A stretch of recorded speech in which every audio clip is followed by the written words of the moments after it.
اعوذ باللہ من الشیطان الرجیم بسم اللہ الرحمن الرحیم ربنا وابعث فیہم رسولا منہم یتلو علیہم آیاتک ویعلمہم الکتاب والحکمت ویزکیہم انک انت العزیز الحکیم۔ اور اے ہمارے رب، ان لوگوں میں خود انہی کی قوم سے ایک ایسا رسول اٹھا جو انہیں تیری آیات سنائے، ان کو کتاب اور حکمت کی تعلیم دے اور ان کو پاک کرے، تو بڑا مقتدر اور حکیم ہے۔ السلام علیکم ورحمۃ اللہ وبرکاتہ۔ آج ہم سورہ بقرہ کی آیہ نمبر 129 سے سٹارٹ کریں گے۔ اب حضرت ابراہیم علیہ السلام کی وہ دعا ہے جس نے تاریخ کا رخ موڑ دیا۔ اللہ تعالیٰ بتا رہے ہیں کہ ہزاروں سال پہلے یہ دعا حضرت ابراہیم نے فرمائی تھی کہ اے اللہ، ایک رسول بنی اسماعیل میں پیدا ہو جو انہیں تیری آیات پڑھ کے سنائے۔ اور آج ہزاروں سال کے بعد حضرت ابراہیم کی دعا نبی پاک صلی اللہ علیہ وسلم کی صورت میں پوری ہو رہی تھی۔ روایات میں ملتا ہے کہ نبی اکرم صلی اللہ علیہ وسلم نے فرمایا، انی دعوت ابی ابراہیم، میں اپنے والد ابراہیم کی دعا ہوں۔ پھر حضرت ابراہیم نے فرمایا، وَيُعَلِّمُهُمُ الْكِتَابَ وَالْحِکْمَةَ، جو انہیں کتاب اور حکمت کا علم دے۔ علماء کرام نے فرمایا کہ کتاب کا مطلب قرآن ہے اور حکمت کا مطلب سنت۔ حکم کا اصل مطلب، لفظی مطلب، کسی چیز کی اصلاح کے لیے اسے روک دینا ہے۔ جانور کو لگام لگانا اور قابو میں رکھنا بھی حکمت الدابہ کہلاتا ہے۔ کسی چیز کے متعلق فیصلہ کرنے کا نام بھی حکم ہے۔ اصل میں حکمت یا وزڈم کیا ہوتا ہے؟ جب انسان کو کسی چیز کا علم ہو جائے تو اس علم کے مطابق فیصلے کرنا اور عمل کرنے کو حکمت کہتے ہیں۔ مجھے علم ہے کہ آگ جلا دیتی ہے، لیکن اس علم کے مطابق خود کو آگ کے قریب جانے سے روکنا، لگام لگانا، فیصلہ کرنا کہ میں نے آگ سے دور رہنا ہے اور اس کے مطابق اپنا عمل بدلنا حکمت ہے۔ ہمارا قرآن کا علم ہمیں بتاتا ہے کہ جہنم کی آگ گناہ گاروں کو جلا دے گی۔ یہ کتاب کا علم ہے، یعلمہم الکتاب، لیکن اس کے مطابق اپنے آپ کو گناہوں سے روکنا، اپنا عمل بدلنا اور اس علم کے مطابق فیصلے کرنا حکمت ہے۔ یعنی قرآن علم ہے اور حکمت عمل ہے۔ اسی لیے علماء کرام نے سنت کو حکمت کہا، کیونکہ حضور پاک صلی اللہ علیہ وسلم نے ہمیں صرف قرآن کا علم نہیں دیا بلکہ اس پہ عمل کر کے ہمیں حکمت بھی سکھائی۔ قتادہ رضی اللہ عنہ سے روایت ہے کہ میں نے حضرت عائشہ سے عرض کیا کہ ام المومنین، مجھے رسول اللہ صلی اللہ علیہ وسلم کے اخلاق کے بارے میں بتائیے۔ انہوں نے فرمایا، کیا تم قرآن نہیں پڑھتے؟ میں نے کہا جی، کیوں نہیں؟ انہوں نے فرمایا، فَإِنَّا خُلُقَ نَبِيِّ اللَّهِ صلی اللہ علیہ وسلم کان القرآن، نبی صلی اللہ علیہ وسلم کا اخلاق قرآن تھا۔ اسی دعا میں ہمیں نبی پاک صلی اللہ علیہ وسلم کی جاب رسپانسبلٹیز بھی مل جاتی ہیں کہ اللہ تعالیٰ نے کن کاموں کے لیے اپنے رسول کو بھیجا۔ سب سے پہلے یتلو علیہم آیاتک، یعنی آپ صلی اللہ علیہ وسلم کا پہلا کام اللہ کی آیات پڑھ کے سنانا تھا۔ ویعلمہم الکتاب، پھر قرآن کا علم دیا۔ پڑھ کے سنانا اور علم دینا دو مختلف چیزیں ہیں۔ پڑھ کے سنا دینا کافی نہیں ہوتا۔ ایک ٹیچر کا کام علم دینا ہوتا ہے۔ وہ آپ کو صرف پڑھ کے نہیں سناتا بلکہ سمجھاتا ہے، کئی بار سمجھاتا ہے، پھر آپ کی نالج کو ٹیسٹ کرتا ہے، جو بات سمجھ نہیں آئی اسے بار بار سمجھاتا ہے۔ یہ ٹیچر کا کام ہوتا ہے۔ والحکمہ، آپ صلی اللہ علیہ وسلم نے خود قرآن کے علم پر عمل کر کے دکھایا اور ہمیں حکمت سکھائی، کیونکہ جب علم دل میں پختہ ہو جائے تبھی عمل آتا ہے۔ پھر حضرت ابراہیم علیہ السلام نے فرمایا، وَيُزَكِّيهِمْ، اور وہ ان کو پاک کرے، یعنی ان کا ہر طریقے سے تزکیہ کریں۔ جسم کی فزیکل پاکی سکھائے، زندگی کو گناہوں اور شرک سے پاک کرنے کے اصول بتائے، اور دل کو بھی تمام تر نفس کی بیماریوں سے پاک کرے، تزکیہ کرے۔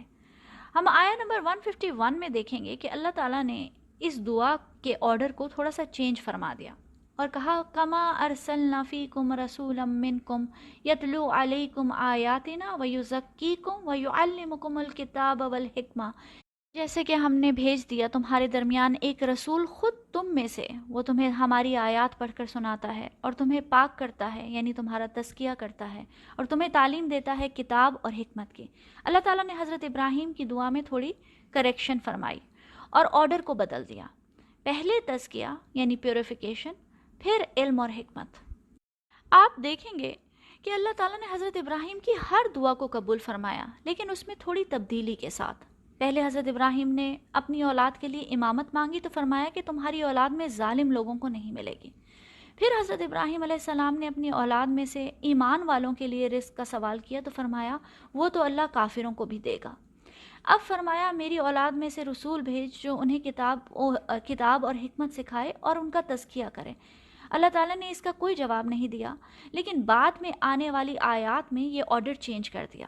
اللہ سبحانہ و تعالیٰ نے یہ آرڈر کیوں چینج کیا یہ ہم آیت نمبر 151 کی تفسیر میں دیکھیں گے، لیکن ابھی جو بات دیکھنے کی ہے وہ یہ ہے کہ حضرت ابراہیم انسانوں میں علم کے اعتبار سے بہترین انسان تھے، آپ کی دعائیں بھی بہترین تھیں، لیکن انسان کی سوچ اور فکر اللہ تعالیٰ کے علم کے مقابلے میں بہت محدود ہوتی ہے۔ بندہ اپنی سوچ کے مطابق مانگتا ہے اور اللہ اپنے علم کے مطابق دیتا ہے۔ کس کو کب کیسے اور کتنا دینا ہے وہ اللہ کا فیصلہ ہے اور وہی بہترین فیصلے کرنے والا ہے۔ ایک اور خوبصورت بات اس میں یہ دیکھنے کو ملتی ہے کہ حضرت ابراہیم نے اسماعیل کی اولاد میں رسول مانگا، لیکن ہزاروں سالوں تک اس نسل میں کوئی رسول پیدا نہیں ہوا۔ حضرت ابراہیم نے اپنی زندگی میں اس دعا کی تکمیل نہیں دیکھی۔ آج کل کی تیز رفتار دنیا میں آن لائن آرڈرز اور نیکسٹ ڈے ڈیلیوری کے دور میں ہم امید کرتے ہیں کہ شاید آج دعا کی اور کل پوری ہو جائے گی۔ بعض اوقات دعا فوراً پوری نہیں ہوتی۔ قدر پہ ایمان رکھنے کا ایک اہم اصول یہ بھی ہے کہ اللہ تعالیٰ کی ٹائمنگ پہ بھروسہ رکھا جائے۔ وقت سے پہلے اور مقدر سے زیادہ کبھی کسی کو نہیں ملا۔ اللہ تعالیٰ نے حضرت ابراہیم کی دعا ریکارڈ کر لی اور پھر ہزاروں سال بعد اس دعا کے جواب میں نبی پاک صلی اللہ علیہ وسلم کو پیدا فرمایا۔ ہمیں بھی دعا کی قبولیت میں جلدی نہیں مچانی چاہیے، بلکہ اللہ تعالیٰ کی ٹائمنگ پہ بھروسہ رکھنا چاہیے۔ اسی لیے حضرت ابراہیم علیہ السلام نے فرمایا انک انت العزیز الحکیم، بے شک تو بڑا مقتدر ہے، یعنی تو ہر چیز پہ قادر ہے، ہر دعا قبول کرنے پہ قدرت رکھتا ہے، لیکن تو الحکیم بھی ہے، یعنی تو اپنے کامل علم کے مطابق بہترین فیصلے لینے والا ہے۔ دعا کب اور کیسے قبول ہوگی اس کا فیصلہ اللہ کی حکمت کے مطابق ہوتا ہے۔ ہمیں بھی اپنی آنے والی نسلوں کے لیے دعائیں کرنی چاہیے۔ ہم نہیں جانتے کہ کب اللہ وہ دعا قبول فرمائے اور کب ہماری نسلوں میں کوئی ایک شخص ایسا پیدا ہو جو ہماری دعا کا جواب ہو۔ عبداللہ ابن عبدالعزیز کی ایک بہت خوبصورت دعا ہے، کہتے ہیں اللہم ردنی بقضائک وبارک لی فی قدرک حتی لا احب تعجیل شیء اخرتہ ولا تاخیر شیء عجلتہ۔ اے اللہ، جو فیصلے تو میرے بارے میں ماضی میں کر چکا ہے ان سے مجھے راضی کر دے، اور میری مستقبل کی قدر میں برکت اور بہتری عطا فرما۔ مجھے اس قدر راضی کر دے کہ میں کبھی یہ نہ چاہوں کہ کوئی شے جلدی ہو جائے جس میں تجھے تاخیر منظور ہو، اور کسی شے میں تاخیر ہو جائے جسے تو جلدی کرنا چاہے۔ آمین یا رب العالمین۔ پھر آیہ نمبر 130 میں اللہ سبحانہ وتعالیٰ فرماتے ہیں وَمَن يَرْغَبُ عَن مِّلَّةِ إِبْرَاهِيمَ إِلَّا مَن سَفِهَ نَفْسَهُ وَلَقَدِ اسْتَفَيْنَاهُ فِي الدُّنْيَا وَإِنَّهُ فِي الْآخِرَةِ لَمِنَ الصَّالِحِينَ۔ اور کون ہوگا جو ابراہیم کے طریقے سے منہ موڑے سوائے اس کے جس نے اپنے آپ کو حماقت میں مبتلا کرنے کا فیصلہ کر لیا ہو، اور ہم نے تو اسے دنیا میں بھی منتخب کر لیا تھا، اور یقیناً آخرت میں بھی وہ ہمارے صالح بندوں میں صالحین میں ہوں گے۔ یہ رغبہ الیہ اور فیہ کا مطلب ہوتا ہے کسی چیز کی طرف رغبت ہونا، مائل ہونا، اور اگر رغبہ عن آ جائے تو اس کا مطلب کسی چیز سے بے رغبتی ہونا اور دور ہونا ہوتا ہے۔ کون ہے جو حضرت ابراہیم کے طریقے سے منہ موڑے؟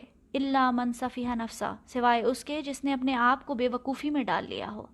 یہاں اشارہ مکہ کے مشرکین کی طرف بھی ہے کہ حضرت ابراہیم کا طریقہ تو توحید تھا۔ حضرت ابراہیم کے بارے میں بار بار قرآن میں آتا ہے حنیفاً وما کان من المشرکین، اللہ کی طرف یکسو، فوکسڈ، اور وہ مشرکین میں سے نہیں تھے، یعنی وہ ہر طرح کے شرک سے پاک تھے۔ ان کا مطلوب، مقصود اور محبوب صرف اللہ تھا اور اللہ کے سوا کوئی نہیں۔ اور ایک طرف مشرکین مکہ تھے کہ حضرت ابراہیم کے طریقے سے منہ پھیر کر بت پرستی میں پڑے ہوئے تھے۔ پھر اللہ سبحانہ وتعالیٰ فرماتے ہیں وَلَقَدْ اسْتَفَيْنَاهُ فِي الدُّنْيَا، اور ہم نے انہیں دنیا میں چن لیا تھا۔ استفا کا مطلب ہر قسم کی آمیزش سے پاک اور صاف ہونا۔ پہاڑ الصفا کا مطلب ہے صاف اور چکنا پتھر۔ استفا کے معنی سب کے مقابلے میں جو چیز سب سے زیادہ پاک اور خالص ہو اسے چن لینا، اختیار کر لینا، منتخب کر لینا۔ نبی پاک صلی اللہ علیہ وسلم کا نام بھی اسی وجہ سے مصطفیٰ ہے۔ اللہ تعالیٰ نے فرمایا کہ ہم نے ابراہیم کو اس دنیا میں چن لیا۔ سورہ نحل میں آتا ہے وَآتَيْنَاهُ فِي الدُّنْيَا حَسَنَةً وَإِنَّهُ فِي الْآخِرَةِ لَمِنَ الصَّالِحِينَ، اور ہم نے ان کو دنیا میں بھی بھلائی دی اور آخرت میں بھی یقیناً ان کا شمار صالحین میں ہے۔ آج کل ہماری سوچ بہت مٹیریل اور مادی ہو گئی ہے۔ ہم دنیا کی کامیابی اور بھلائی کو پیسوں میں تولتے ہیں۔ اگر ہم سڑک کے کنارے بیٹھے کسی بے گھر شخص کو دیکھیں تو کبھی خیال آتا ہے کہ اللہ تعالیٰ نے شاید اسے دنیا میں بھلائی دی ہو؟ ہم ہمیشہ امیر لوگوں کو دیکھ کر سوچتے ہیں کہ ان کے پاس دنیا کی بھلائی ہے، جن کے پاس گھر ہیں، گاڑیاں ہیں، بینک بیلنس ہیں۔ ہم سمجھتے ہیں کہ ان کو اللہ تعالیٰ نے چن لیا ہے، لیکن ہم غریب لوگوں کو دیکھ کر ایسا نہیں سوچتے۔ کسی چوکیدار، جمعدار، صفائی والوں، ماسیوں کو دیکھ کر نہیں سوچتے کہ ان کے پاس بھی دنیا کی بھلائی ہو سکتی ہے۔ اللہ تعالیٰ ہماری سوچ بدل رہے ہیں کہ دنیا کی بھلائی کیا ہے۔ دنیا کی بھلائی اس کے پاس ہے جسے اللہ تعالیٰ نے چن لیا، اور اللہ تعالیٰ کی سلیکشن کا پروسیس مختلف ہے۔ وہ مادی اور مٹیریل وجوہات کی وجہ سے نہیں چنتا۔ اللہ تعالیٰ انسان کے دل اور اس کے اندر کی پاکی اور صفائی کو دیکھتا ہے، قلب سلیم کو دیکھتا ہے، اور دنیا میں اصل خیر اور بھلائی اسی کی ہے جسے اللہ تعالیٰ نے چن لیا۔ میں پچھلے دنوں بردر سراج وہاج کا ایک لیکچر سن رہی تھی جس میں وہ کہہ رہے تھے کہ میرے بچوں کے دل میں ایمان اور اللہ کی محبت ہو، چاہے وہ رات کو کسی پارک کے بینچ پہ سوئیں، یہ میرے لیے زیادہ خوشی کی بات ہوگی بجائے اس کے کہ وہ ڈاکٹر ہوں یا انجینئر ہوں اور ان کا دل اللہ کی محبت سے خالی ہو۔ تو حضرت ابراہیم کو بھی یہی بھلائی ملے کہ اللہ نے دنیا میں انہیں چن لیا۔ وَإِنَّهُ فِي الْآخِرَةِ لَمِنَ الصَّالِحِينَ، اور آخرت میں بھی حضرت ابراہیم اللہ کے صالح بندوں میں سے ہوں گے۔ یہ دین اور دنیا کی کامیابی انہیں کیوں ملی؟ ہم کیسے حضرت ابراہیم کے طریقے پہ چلیں؟ ان کی کیا خاص بات تھی کہ اللہ تعالیٰ نے انہیں اپنا خلیل، اپنا دوست بنا لیا، انہیں چن لیا؟ ہم کیا کریں کہ اللہ ہمیں بھی اپنے پیارے بندوں میں شامل کر لے، ہم سے دوستی کر لے؟ اس کا جواب اللہ سبحانہ وتعالیٰ ہمیں آیت نمبر 131 میں دیتے ہیں۔ اذ قال رہو ربہ اسلم قال اسلمت لرب العالمین، جب بھی کہا اس سے اس کے رب نے کہ مطیع فرما بردار ہو جا، سر جھکا دے، اس نے کہا میں مطیع فرمان ہوں تمام جہانوں کے رب کا۔ یہ ہے وہ آؤٹ سٹینڈنگ کوالٹی، وہ خاصیت جو اللہ تعالیٰ کو پسند آ گئی کہ جب بھی اللہ نے کہا سر جھکا دے، حضرت ابراہیم نے سر تسلیم خم کر دیا، بغیر کسی سوال کے، بغیر کسی چون چراں کے۔ آج ہم قرآن و حدیث کے ایک ایک حکم پہ اتنی بحثیں کرتے ہیں، سوال اٹھاتے ہیں، نافرمانی کے لیے فتوے ڈھونڈتے رہتے ہیں، لاجک ڈھونڈتے ہیں۔ ذرا ایک سیکنڈ کے لیے سوچیں، جب اللہ تعالیٰ نے کہا کہ ابراہیم اپنے بیٹے کو ذبح کر دو، حضرت ابراہیم کتنے سوال اٹھا سکتے تھے کہ اے اللہ تو نے بڑھاپے میں اولاد دی اور اب اس کو ذبح کرنے کو کہہ رہا ہے، آخر کیوں؟ اس حکم کی کیا لاجک ہے؟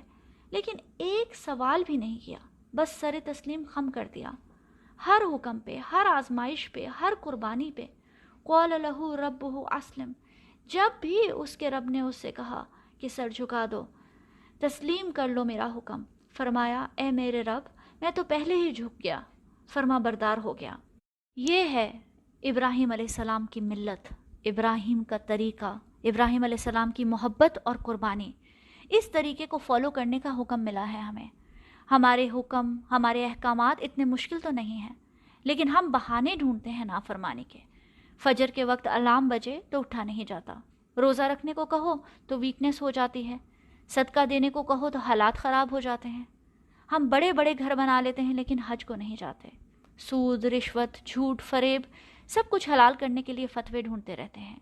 ہم ہیں حضرت ابراہیم علیہ السلام کی ملت۔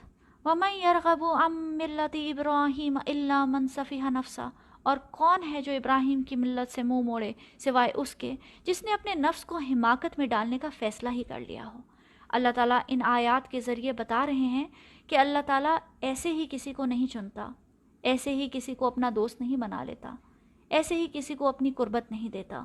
قربانی دینی پڑتی ہے، وقت کی، جوانی کی، نیند کی، ہوس کی، خواہشات کی، محبتوں کی، رشتوں کی، دنیا کی، پیسے کی۔ اپنی پسند کو اللہ کی پسند پہ قربان کرنا پڑتا ہے، اپنا چہرہ جھکانا پڑتا ہے، تب کہیں جا کے اللہ کا قرب نصیب ہوتا ہے۔ اپنا آپ مٹی کر کے اللہ کی دوستی ملتی ہے۔ نبی پاک صلی اللہ علیہ وسلم نے فرمایا کہ بندہ اپنے رب سے سب سے زیادہ قریب سجدے کی حالت میں ہوتا ہے، جب بندہ اپنی ناک اور اپنا ماتھا مٹی پہ رکھتا ہے تو اللہ تعالیٰ کے قریب ہو جاتا ہے۔ سجدہ کیا ہے؟ ایک عملی نمونہ ہے اسلمت لرب العالمین کا۔